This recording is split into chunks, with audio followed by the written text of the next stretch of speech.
yang akan mereka pilih karena dari arah bending. Ini mungkin ada beberapa yang bisa dirubah atau mau stay aja dari segi bendingnya. Harusnya stay. Karena emang perlu kayak bending ya buat bendingnya dulu. Tadi sebenarnya ada masalah dari segi apa yang mereka rencanakan gitu. Cuman ya emang eksekusinya aja. Hierarki. Iya, sih ya kan. Kayak Farsa, Bang dia tuh udah oke banget gitu loh. Tapi yang tadi lagi gue bilang dia harus siap gitu loh ketika konsep beradaptasi di draftingnya tersebut. Kalau emang dari gameplay emang nggak masalah lah. Mereka udah bagus kok. Oke. Oh iya, tetap akan menjadi prioritas. Wani juga tidak akan terlepas bersama Masya. Dan satu pilihan dari Oni yang tadi kita Lusin dan terakhir. Tadi nggak ya? Tadi Pilih sama sekali ya. tadi gue kalau nggak salah ya. Nah, mau diadu nih kayaknya. Ini Farsa aja bisa diambil di sini kan? Malah aku merasa Onyx lebih banyak opsi dong. Tinggal mereka nanti bakal mau main kemana. Iya. Farsa. Karena memang PR dari awal ya. Dan juga emang ada mahal dari dua tim ini kan mahal Barca ya. Tadi kan bahasannya sebenarnya sama kan, Lui atau Farsa. Tapi kayaknya yang jadi rebutan Farsa karena Lui udah pasti. Emang loinya. Sekarang second layernya ada di Farsa. Tapi untuk RRQ menemani Baxia, opsinya kemana? Harusnya dia butuh MM yang fisikal ya atau enggak ya CC dulu. Kalau enggak nanti kalau misalnya dia pick Harit di sini dia bakal minim fisik damage-nya atau enggak ya kalau mau ya Harit sama CC langsung boleh juga. Gimana kalau Granger dulu? Experience the euphonious Granger. suffering. Karena ya kalau Harit dia pasti mikirin fisikal dia. Ya, mikirin fisikal. Kalau one lagi sih ketetes Farsa pusing ya, sakit salahku ya. Repot. Valentina, mereka juga masih mau main yang sama-sama agresif, cuma bedanya mereka punya tsunami slam sekarang. Let's go. Tapi Hirinal untuk Tapero. Hirinal ya. Ya Kayaknya emang nggak secara perlu. matchup planning kan Hirinal menang kan ya. Iya, dan nggak perlu buru-buru buat ambil jungler deh kayaknya. Iya. Karena balik lagi, mungkin buat lawan Basya juga masih ada Hanzo. Jadi kayaknya nggak akan ada masalah di sini. Permasalahannya paling nanti kalau misalkan link Hanzo-nya di ban, berarti Onyx punya strat apa lagi nih? Apakah nanti tiba-tiba bakal berbel? Alpha dan Matilda. Alpha Matilda atau Pakan Studio. Masih ada makanya. Lalu Lucasnya udah kena ban juga. Pas dan Joy. Ini jangan jaga lagi nih bakal target ya. Oke, butuh dihabisin seharusnya. Dan buat Onyx, Gila. XP Homer. Lu? XP, ya ini juga Onyx lagi memikirkan secara matang-matang. Ini Baxianya sangat-sangat kembali fleksibel. Oh justru kanan butuh glue banget juga sih sebenarnya. Oh Iya, yang iya. bakal kepick glue. Kayaknya RRQ yang bakal kepick. Harusnya ya. Harusnya. Apalagi udah ada Valentina ya, jadi menurut kemungkinan lagi bakal bawain Faramis gitu. Tapi kenapa gue jarang lihat glue di Indo ya? Padahal di region-region lain Filipina sih laris manis. laris manis ya. Bahkan Sanford kalau nggak salah Spam dulu. spam glue dia. Iya, di terakhir regular season sih rame ya kita ya. Lumayan. Iya, iya. Kayak sekarang udah mulai mundur lagi. Kayak lebih ke Kopius lebih laku ya kan. Badang, Yexi. Mungkin conditional di mana ketika glue-nya udah naikin tapi ternyata dia nggak bisa nge-grip gitu loh. Gak ada follow up juga, kayak kepisah jadinya dia malah jadi ditodong sama lawan-lawannya berempat berlima. Itu kayaknya bakal jadi pertimbangan ya, jangan sampai malah glue-nya malah ngebuat satu tim dari kedua tim ini ngelakuin blunder. Apalagi kan sekarang udah mulai bermunculan assassin lagi ya, hero-hero lincah gitu. Iya. Susah ya kayaknya Lumayan buat susah. dipegangin sama glue. Tapi Apalagi kalau kan ada buat objektif. Baxia Iya, boleh lah. boleh. Harusnya iya. Ya, pasti ya. Tapi tiba-tiba Baxia digeser. Link ternyata di respect dia. Iya, jungle lagi Pasti kan? semuanya ya. Ya, tapi balik lagi masih ada Hanzo soalnya. Masih aman sebenarnya. Masih ada beberapa pertimbangan juga mungkin. Kalau misalkan emang mereka masih akan bermain dengan assassin. Lancelot. Lancelot juga bagus buat lawan Basya. Iya.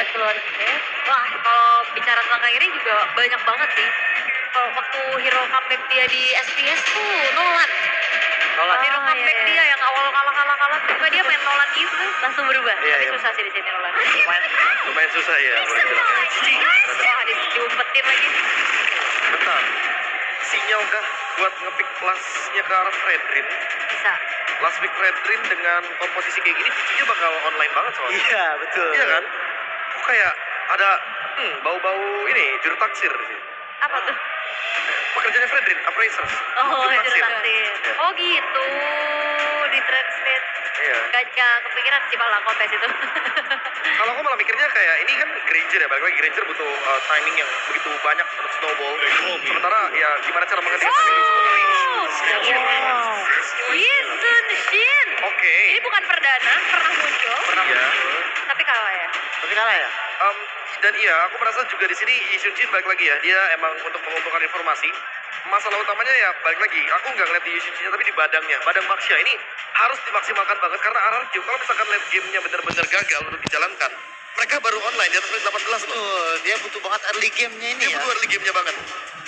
Karena nih kalau dari lihat hero-heronya juga Badang sama Baxia ya early game-nya nggak bantu banyak damage. Paling dia cuma buat badan-badanin aja.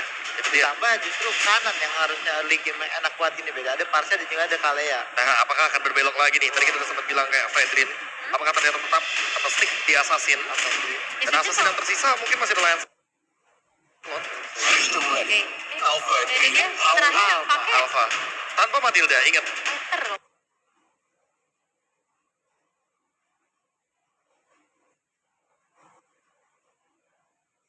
Apakah kita akan menuju ke dalam match point untuk Onyx di dalam saja Ranger Battle Lim Kocho. Terima kasih banyak panelis. Dan itu dia Royal Derby. Pertarungan para raja. Yang dimana benar-benar unexpected untuk di game yang pertama, Lim. Setuju banget, tapi mereka harus riset Ji, dan muncul Jisan Sin.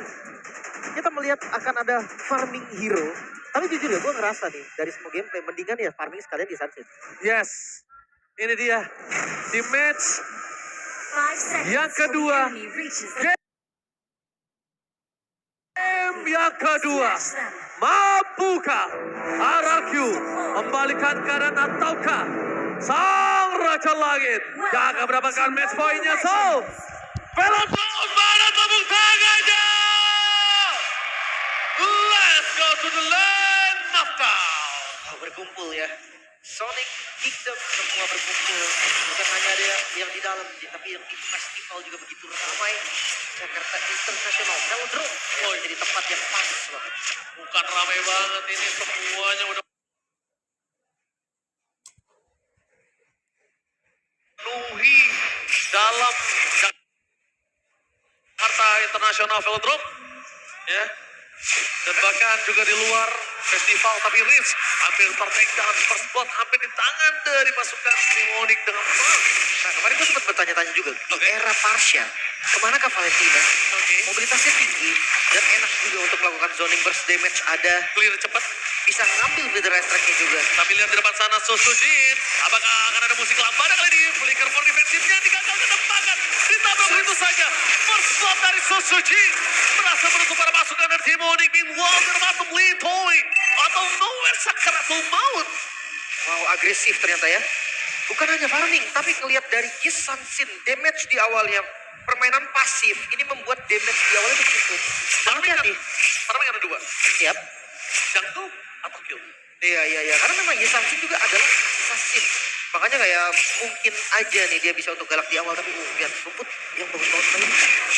Kebaca nampaknya Idok udah sadar. Ngomongin Idok yang udah sadar. Dan dia juga tahu dia bisa mobil sama Kairi. Tapi as long covering terhadap Idok ini cukup. Jadi mereka harus nggak worry. Melihat karena soul play.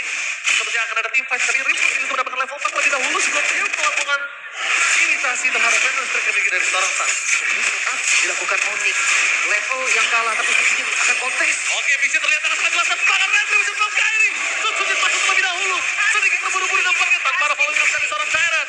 Tapi dengan tidak adanya yang bisa di-cover, Tyrant bahkan membuat lebih signifikan Tyrant. Flicker is great. Apakah worth it untuk Lutfi? Memanfaatkan tembok yang ada di lane of down, membuat adanya efek stun, damage yang cukup. Dan ya, agak berisiko memang melihat Jisansin yang mau melakukan kontes di awal. Bukan nge-mirror, bukan untuk cari farmingan di tempat lain. Tapi ya, ini menunjukkan bahwa agresivitas dari RRQ gak bisa dianggap remeh. Susujin sih benar-benar masuk di saat tidak ada pengawalan apa-apa loh Lim di sana. Ya, setuju banget. First item ke arah Counter Strike. Ya memang ini artinya dia gak mau farming, dia mau team fight. Ya, dia mau menabrak siapapun yang ada di garis depan. Dan bahkan di depan sana, dengan adanya gold yang dimiliki dari tim RRQ atas melepasnya satu turtle ini berarti sebuah point kill yang cukup mengimpact. Ya. Reset lagi karena sekarang temponya turun. Akan kelarin dulu dari semua pattern jungle-nya. Untuk para jungler entah itu dari RRQ, entah itu dari Onyx. Mungkin mereka akan bertemu lagi di objektif netral turtle. Tapi jujur mid lane ini harus dikuasai. Vision sudah jelas terbuka di mana Keyboy berhasil mendapatkan sosok Purify dari Rain. Tapi nampaknya Keyboy tertahan di depan sana. Idok menutup jalan seorang Kairi. Tapi damage terlalu besar dan Spear of Alpha membuat Idok termakan masuk ke dalam turret dengan semua damage yang diabsorb. True damage dari Kairi itu yang tidak bisa dihindari lagi oleh Hidok. Jangan lupa ya, Baxia memang keras. Tapi untuk projectile, gak untuk true damage. Gak bisa ditahan sama sekali untuk Kairi. Sementara untuk the beauty is something. Untuk RRQ.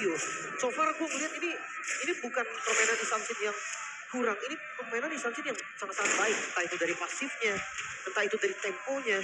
Tapi ya balik lagi, RRQ butuh lebih dari itu untuk mengalahkan Onyx. Dan tapi late game tidak bisa dipungkiri sih, dia sangat kuat nantinya.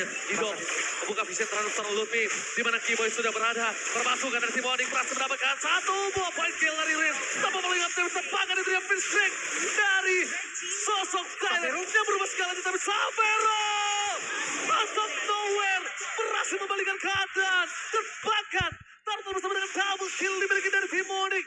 Porak-poranda RRQ dibuat tim Onyx. Masih menjadi tanda tanya. Assassin untuk team fight kah? Iya. Gak ada farming sama sekali. Bahkan lihat setiap ada objektif. Pasti ada jungle yang dicuri juga oleh Kairi. Bukan itu hanya- satu atau dua.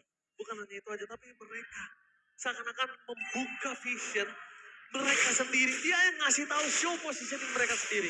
Ya terlalu agresif kah? Terlalu buru-buru kah? 2000 gold. Ini kita membahas dengan fighter yang digunakan oleh Kairi. Yang pasti udah kuat banget kan untuk ngasih damage di awal, ngasih badan di awal. Tapi Savero yang aktif. Gue rasa Toy dan Savero ini tipikal god laner yang sangat-sangat mirip. Tapi bottom lane Oke, menuju ke arah sosok Lotfi yang harus dimakan di telan. Toy yang berhasil mendapatkan satu point kill. Tapi dibalikan kembali Purify Gaming. Apakah Riz akan membalaskan kembali keadaan yang mereka miliki? Tidak mau terlalu terburu-buru. Tapi Riz dengan Tsunami Slam tambah adanya Flicker. Apakah worth it, Lip? harusnya untuk hit. Ya nggak ada masalah juga. Nextnya itu bisa untuk ditargeting. Nah idoknya ini juga sebenarnya ya. Kalau memang mau makan idok itu bisa. Kairi damage-nya cukup. True damage nggak bisa ketahan sama Baxia. Atau kalau nggak bawa Savero. Ada physical, ada magical damage dari Sundan. Itu cukup untuk makan depan. Ini bukan Baxia jungle. Levelnya kalah. Itemnya kalah. Savero sih dari tadi bebas banget ya. Sama Toy juga. Mau farming, mau ngedeliver damage. Dan kalau mereka mengejar Keyboy untuk kedua kalinya, mereka termakan apa yang diinginkan Onyx. Itu yang Onyx inginkan. Makan Keyboy-nya, telan Keyboy-nya, keluarin semua damage-nya. Biar bebas Sans, biar bebas Savero, biar bebas Kairi. Ya tadi ketika lu bilang coba. Oh my god, Tsunami Slam. Kejar Tyron, tapi nampaknya sudah freeze back. Satu balikan for defensive dan Savero beri dan Tsunami Slam. Berhasil membalikkan kembali keadaan. Satu poin kill yang sangat mahal. Bertukar dengan Igo. Totally worth it. Tapi masalah utamanya adalah mereka tidak memiliki badan untuk bisa men-take over perfect turtle yang bikin dari tim Onyx. Gak bisa digagalkan. Perfect turtle untuk Onyx. Ini sudah seharusnya dengan fighter yang diambil untuk jungle. Tapi Toy terlalu jauh kan? Oke, Sans membuka vision. Purify mencoba untuk digocek, tapi Sans termakan juga. Mau tidak mau. Kalau pertukaran dua ini akan cukup worth it, tapi kalau pertukaran satu ini gak worth it sama sekali. Dan itu dia. Double kill yang didapatkan Susujin. Walaupun dia harus tenggelam, setidaknya shutdown di tangan para pasukan dari tim Onyx. Gold memang masih diuntungkan oleh Onyx, tapi sedikit tarik mundur ketika 2 point kill didapatkan dari bottom lane. Tapi ini terlalu memaksa team fight sih. Menurut gua disangsin ya tetap aja hero farming. Menangin levelnya, menangin itemnya, baru team fight. Tapi ternyata berbeda di tangan Setsujin. Disangsinnya di bawah team fight 5-3-2. Ini angka yang sangat dahsyat loh. Untuk Assassin di awal. Oh, Rage megang lagi Lim, Tsunami Slam. Ya akhirnya ya, bukan filter strike lagi yang diambil. Tapi dia sadar kalau counter setup itu benar-benar dibutuhkan. Tyron akan bergerak dengan bebas nih untuk targeting siapapun. Mungkin dari damage galurnya, atau covernya. Ya, cukup menakutkan sih bisa kita bilang ya. Cukup menakutkan, tapi Lutfi bisa dibilang dari tadi menjadi bulan-bulanan warga, target utama. Mencoba untuk targeting ke arah belakang, cuma ada sosok dari Toy. Dari tadi Toy juga visionnya nggak terlalu jelas untuk Lutfi. Oke, War X untuk Cici dan juga Alpha ya. Ini klasik item. Queen Swing di item kedua. Ada Dreadnought juga sebagai physical defense untuk Kairi. Ya Factor nggak bakal selamanya di belakang kan. Dan sakit banget kan. Damage dari pasif Isansin yang udah jadi War X Hunter. Endless Battle next item. Oke. Ini ada cooldown tambahan lagi. Maksimalkan cooldown agar threshold cepat. Spiral of Alpha berasal dari range. Tapi ngomongin true damage, ujungnya nanti bisa kita bilang T-Boy juga bakal hilang. Dengan menuju ke arah Lord yang pertama, Vision dari Demonic hilang, RRQ hilang, tapi lane management satu di arah bottom lane, Toy terlihat dengan sangat jelas. Keuntungan dari Susujin dengan Isansin adalah Vision mereka jadi terlihat. Ya, kapanpun dibutuhkan, Vision akan terbuka. Dan jangan lupa, ya bukan rumput ini gak banyak. Lutfi bukan tipikal yang keras. Kairi bukan tipikal yang keras. Dan Kiboy gak bisa bebas untuk masuk sembarangan. Punishment ke arah Kiboy sangat-sangat mungkin untuk dilakukan. Susujin, targeting utama bakal coba dihindari oleh Kairi, tapi nampaknya Lutfi bersama dan hilang. Tsunami Slam, terlalu open vision untuk Susujin di arah top lane. Menandakan tidak adanya retribution untuk tim RRQ. Sebenarnya Onyx juga, tapi ketika Onyx Kairi masih hidup, pilihannya antara Lord dan juga orang. Ya, mereka bisa bait dari Lordnya. Bisa usir seperti saat ini. Lihat, kali ini Idok coba untuk menghindari damage yang diberikan. T-Boy berhentikan sempat, belum ada Tsunami Slam, memilih untuk mundur. Tapi lihat, para pasukan dari tim Onyx, mereka mencoba untuk memaksa mendapatkan point kill tambahan Fero dan Flank. Karena belakang, flanking from Sapero. Ternyata terdeteksi oleh Dairon. Mau tidak mau dipukul mundur. Tapi dengan damage yang sudah keluar, dan Susujin sudah kembali lagi ke line up, ini akan menjadi kekuatan yang sama, Lim. Oke, seakan-akan terlihat tapi Tsunami Slam! Instant pick up menuju ke arah sosok seorang Kimono dan juga Sun menjadi target utama. Meanwhile Kairi tetap menyelamatkan para pasukan dari Kimono dengan adanya Lot yang di tangan tim Onyx. 2000 gold difference, tapi dengan kehilangan 2 member, ini menandakan mereka kehilangan turretnya. Hitnya terbuka. Buff bisa untuk di-invade. Untuk membalikan gold. Ini sangat-sangat possible. Tapi jangan lupa, ada Lord sebagai PR. Ya. Tapi Lordnya dapat, Purple tetap didapatkan oleh Kairi. Ya, mereka terkena usir juga tadi. Agak beresiko kalau mereka mau paksa untuk nabrak di depan. Sementara Lordnya, lihat RRQ nggak berani untuk ngambil resiko motong Lordnya. Melihat respawn time dari teman-teman Onyx, ini nggak akan keburu. Vision lagi terbuka. Ini di keunggulan dari Yisansin. Emang udah nggak ada damage-nya. Tapi Vision itu lebih lama juga untuk mendetek. Sama mau movement speed dari... Pasal Kairi, Tsunami Slam, terus mendapatkan satu dari depan sana depan Kairi gagal dengan semua papanya. Pada Westek, dibuka mundur oleh Idok, tidak bisa menahan damage yang diberikan pada pasukan dari tim Onyx. Idok tenggelam, terkubur di sungai. Tim Onyx, mereka berhasil mendapatkan Vision di arah bottom lane. Dengan Lord yang sudah segera hilang, tapi super wave ini masih ada. Mereka nggak mau terlalu terburu-buru karena Sans satu-satunya artileri mereka yang nggak bisa ngedealer damage lagi. Iya. Bahkan lihat Yisansinnya. Dia langsung menjauh untuk kontrol dari Parlen dan Kiboy. T-Boy, Sky Pistol aktif, membuat para pasukan dari tim Onyx satu persatu mereka tumbangkan. Lutfi nggak bisa untuk pulang. Wallace tepat, Spear of Alpha, full defensive. Kairi covering dengan Spear of Alpha-nya membuat Lutfi survive. Jangan mereka ulangi lagi pengejaran Iya. seperti itu. Pengejaran ya. Dari game pertama kita melihat ketika RRQ mengejar Onyx, disitulah adalah celah dari RRQ-nya sendiri. Tapi lihat yang dilakukan Susujin, interrupt di bagian top lane berhasil didapatkan. Secara garis besar, keuntungan gold dari Onyx ini turun loh 1000 lebih dari Lord yang didapatkan. Belum lagi Toy dengan Sky Pierce yang udah mulai nambah Yisansin untuk item keempat. Banyak item yang bisa dituju. Bisa ke malam terror mungkin, Blood of Despair. Itu bisa banget, dan jangan lupa, gak ada pro-laner pasti dari teman-teman Onyx. Wow, kalau lihat ya, dari Sanchin, kondisi kali ini, dia mau ke arah Malefic Roar. Dia benar-benar siapapun yang di depan dia, disabut pasti hilang. Karena gak ada yang keras banget juga by the way. Kayak gak ada tank pasti kan Iya, dari enggak. teman-teman Onyx. Gak ada yang pasti, karena BOD terlalu mahal. Mungkin item terakhir bisa jadi. Bisa jadi BOD bisa jadi Rose Gold. Ya, atau mungkin ke arah Winter.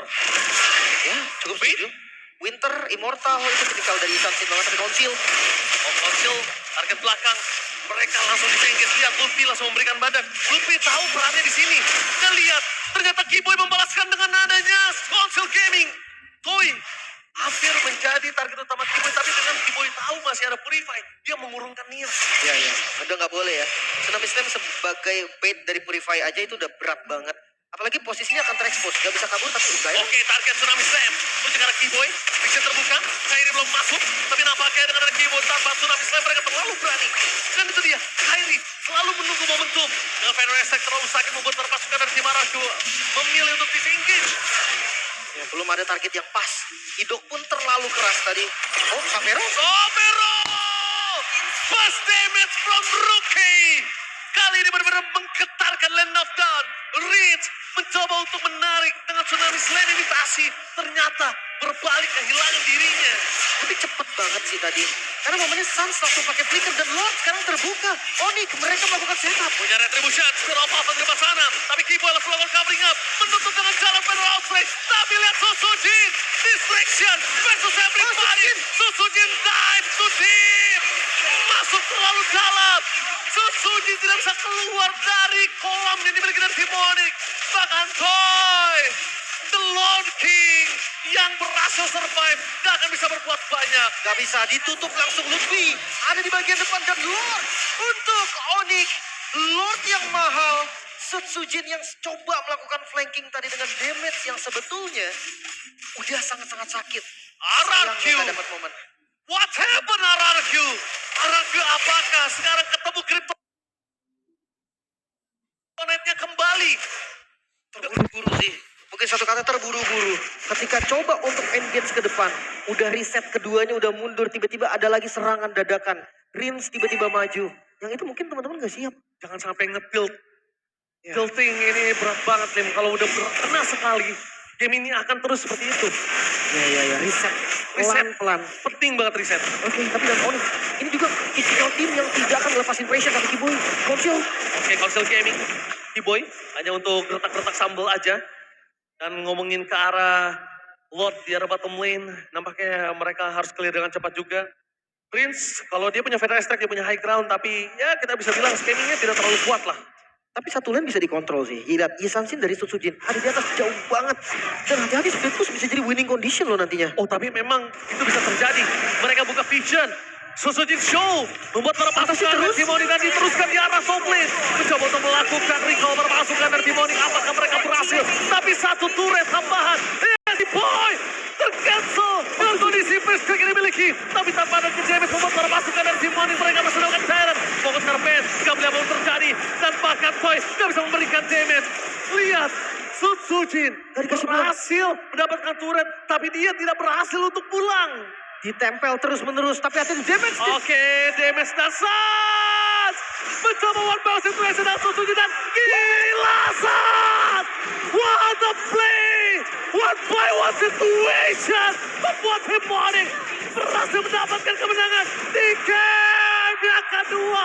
Gila Sat. 2-0. Satu langkah lagi match point untuk sang Raja Langit. Bahkan RRQ tidak bisa berkutik sama sekali. Suns. Satu nama, banyak arti. Gila, Lee.